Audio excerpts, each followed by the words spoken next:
You know, last week's opening statement went viral on social media. More than 63 million of you watched and shared it. So let's get right to tonight's.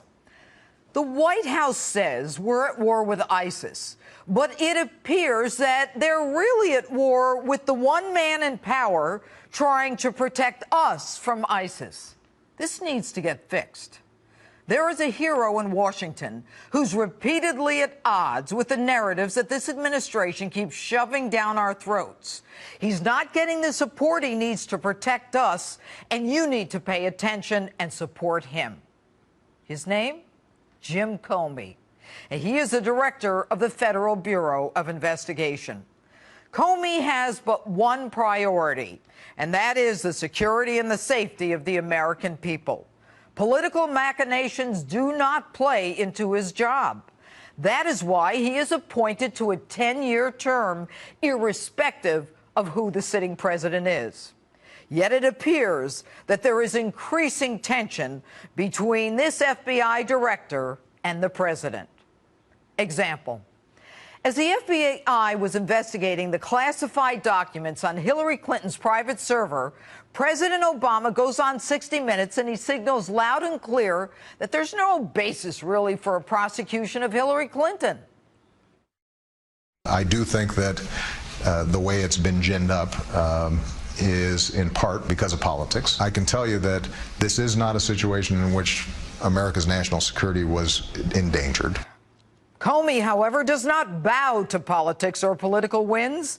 He defends his FBI investigation. Quote, "If you know my folks, you know they don't give a rip about politics."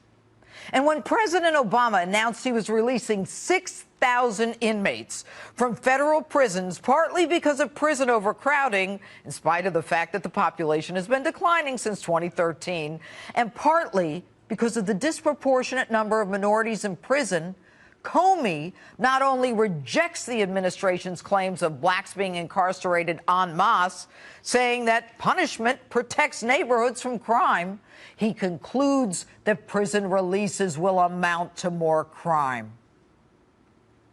And after the Michael Brown shooting in Ferguson, the Black Lives Matter narrative began.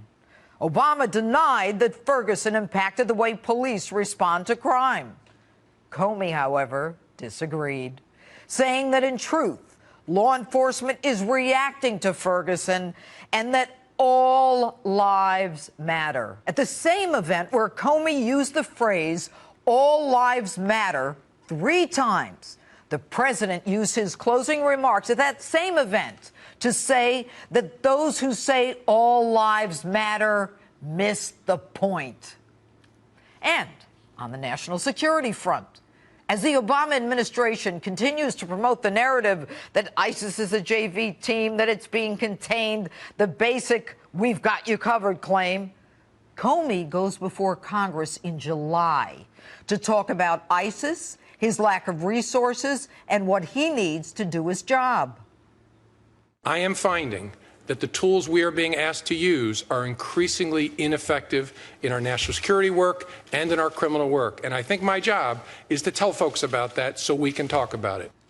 And as Obama and Kerry preach to us that the world is less violent than it's ever been, that Americans are safe, Director Comey comes out and says, "We have investigations in all 50 states to try to identify among hundreds of people who are consuming this poison, where are they in stages from consuming to acting, and how do we stop them from acting?" And then admitting he doesn't have what he needs to do the job. And as our president clings to his workplace violence and gun control narrative in the wake of the San Bernardino massacre, Comey's FBI announces it is terrorism. And on the issue of vetting refugees, the president trumpets his vigorous vetting process. On October 22nd, Director Comey went before Congress to say terrorists were getting in with the refugees. And there's no doubt that that was the product of a less than excellent vetting that had been done on Iraqi refugees. And it became clear that San Bernardino Islamist terrorist Tashfeen Malik came into this country on a fiancé K-1 visa waiver. The president defends his visa waiver program, trumpeting the interrogation process that is in place, and he adds, I will urge high-tech and law enforcement leaders to make it harder for terrorists to use technology to escape from justice. But Director Comey disagrees, saying, we simply don't have enough information. We can only query against that which we have collected. We can query our database till the cows come home. And I think he finished that by saying, until the cows come home, but if they're not in a database, it doesn't matter. And then, when Major Garrett infuriated the president when he asked about a former FBI agent reportedly working for the CIA, this man being held in Iran, the president scolded him for his question, and even Jay Carney said that Robert Levinson wasn't even a government employee. And here's how Comey responds. He ups the reward to $5 million for that ex-FBI agent. And when Comey announced that terrorism was at the root of the San Bernardino killings, who was he accompanied by? No one other than Loretta Lynch, our Attorney General, who said that her greatest fear was anti-Islamic rhetoric that would lead to violence against Muslims. Might she have been intentionally placed there to pull Comey back to make sure he didn't go too far on the Islamic terrorism note? Now, I know Jim Comey. I worked with him when he was the United States Attorney for the Southern District of New York. He is not only brilliant, he is honest, hardworking, and he comes from a long line of law enforcement.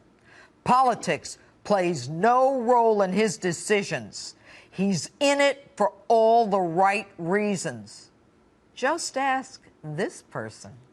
To know Jim Comey is also to know his fierce independence and his deep integrity. Mr. President, you need to let this man do his job.